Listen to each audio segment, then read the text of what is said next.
सियासत में 2 और 2 4 नहीं होते, 5 भी हो सकते हैं और ये दोनों तस्वीरें इसी बात को बयान कर रही हैं। साथ में 2024 में विपक्ष की रणनीति का संकेत भी दे रहे हैं। पहली तस्वीर बेंगलुरु की और दूसरी पटना की, जहां विपक्ष ने एकजुट होने का दम भरा। पटना को 23 जून को हुई बैठक में ममता लालू और शरद पवार के साथ बैठी थी, तो वहीं 18 जुलाई को राहुल और सोनिया गांधी के बीच में बैठी नजर आई। सवाल ये, क्या कांग्रेस ने ममता को सेट कर लिया? क्या पटना से बेंगलुरु तक आते आते नीतीश कुमार को दरकिनार कर दिया गया? ये सवाल इसीलिए उठाए जा रहे हैं क्योंकि विपक्ष की मीटिंग के बाद नीतीश लालू और तेजस्वी के साथ बिना प्रेस कॉन्फ्रेंस में शामिल हुए वहां से निकल गए। यानी जिसने आइडिया ऑफ इंडिया की मुहिम शुरू की वही निकल लिया, जिसके बाद नीतीश की नाराजगी की अटकलों ने जोर पकड़ लिया। बीजेपी ने कहा कि विपक्षी एकता में दरार पड़ गई। अश्विनी चौबे का एक ट्वीट देखिए, इसमें उन्होंने लिखा, बिहार के महाठग बंधन के बड़े बड़े बेंगलुरु से पहले ही निकल गए, दूल्हा तय नहीं हुआ, फूफा पहले ही नाराज हो गए। कॉमन मिनिमम प्रोग्राम का भी कुछ नहीं हुआ, तो यानी कहावत है कि 9 दिन में चले 2.5 कोस। तो 2 मीटिंग के बाद लब्बो लबाब यही है कि एक नाम तय हो गया, तो क्या नाम बदलने से लोग भरोसा कर लेंगे क्या?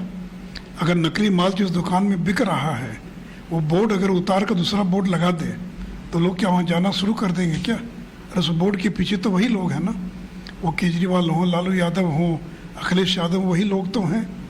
तो इसलिए देखिए, नीतीश कुमार नाराज थे, नाराज हैं।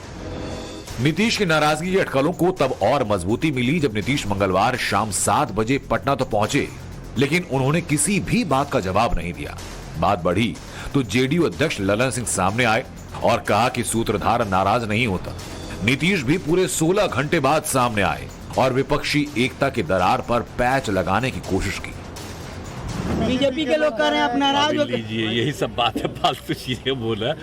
अरे हमारा तो मन राजगीर का कर रहा था, वहाँ काम कर लिए, हमको लग रहा था यहाँ का बातें नहीं समझते, क्या करिएगा? सबको कुछ छोड़ने दीजिए, उसके कभी चक्कर में लगिएगा। वहाँ तब मीटिंग वोटिंग करके जो बात हो गया वो कोई जरूरी है कि वहाँ पर बैठ करके कुछ, और तो प्रेस को जो बताना था हमको तो तुरंत लौट करके आना था, तो लौट करके आ गए, कोई खास बात नहीं। बहुत अच्छा हो गया है। इंडिया नाम पर आपको आपत्ति है? इंडिया नाम पर आपत्ति आपको है? बीजेपी के लोग कह रहे हैं, सुशील मोदी कह रहे हैं। तो उनको क्या पता है, वहाँ गए हैं वो कहाँ गए? हम तो इसीलिए कहते हैं कि कुछ लोग कुछ बोलता है, आप पता नहीं कौन कोई मोबाइल पर चला देता है। नीतीश ने सफाई दी और कहा कि उन्हें मलमास मेले की चिंता थी, लिहाजा वो बैठक के तुरंत बाद वापस लौट गए। लेकिन सवाल ये कि जिस विपक्ष को एकजुट करने के लिए नीतीश पिछले 1 साल से दिन रात एक कर रहे थे, क्या उस अहम मौके पर इस तरह बिना कुछ कहे सुने आना ठीक था? यही वजह है बीजेपी कह रही है बेंगलुरु में नीतीश को बुलाकर उन्हें बेइज्जत किया गया। बेंगलुरु में हुई विपक्ष की बैठक को कांग्रेस ने हाईजैक कर लिया। जैसे इंडिया ने यूपी को इतिहास बना दिया, वैसे ही नीतीश को साइडलाइन कर दिया गया। असल में इस मीटिंग में जो कुछ हुआ वो अप्रत्याशित था। राहुल गांधी ने ममता बनर्जी के साथ मिलकर विपक्षी गठबंधन का नाम खड़ा कर दिया। राहुल ने अचानक गठबंधन का नाम इंडिया रखने का प्रस्ताव दिया और ममता बनर्जी ने प्रस्ताव का अनुमोदन कर दिया। बताया जा रहा है कि अचानक आए इस प्रस्ताव की खबर नीतीश कुमार को नहीं थी।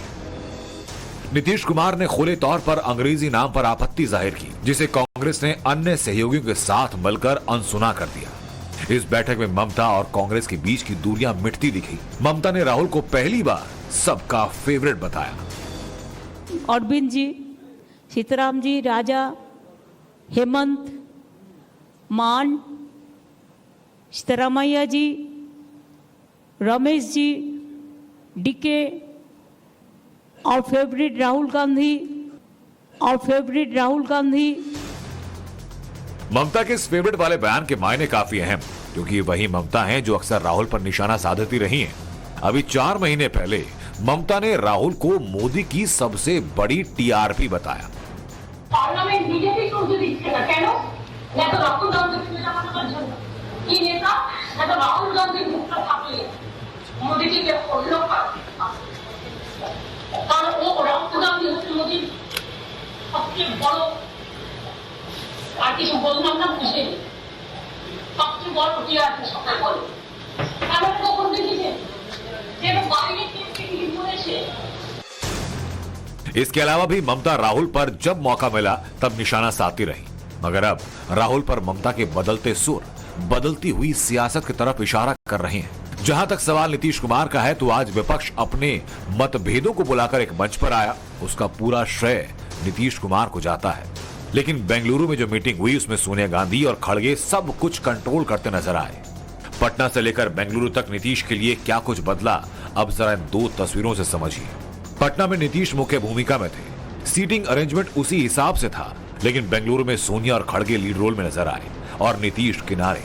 एक तरह से कांग्रेस ने विपक्षी नेतृत्व की अगुवाई से नीतीश कुमार को खसका दिया।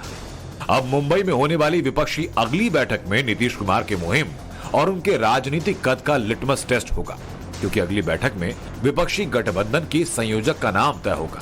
कांग्रेस ने पीएम पद की दावेदारी त्यागने की घोषणा कर इस पद पर नजरें गड़ा दी। चर्चा है कि संयोजक पद के लिए सोनिया गांधी और मल्लिकार्जुन खड़गे भी दावेदारी कर सकते हैं। सोनिया तो 20 साल तक यूपीए की कन्वीनर रह चुकी हैं। कहीं यही नीतीश की नाराजगी की वजह तो नहीं, कहीं उनकी हालत भंवरे ने खिलाया फूल, फूल को ले गया राजकुंवर वाली तो नहीं होने वाली। Bureau report, times now Navbharat.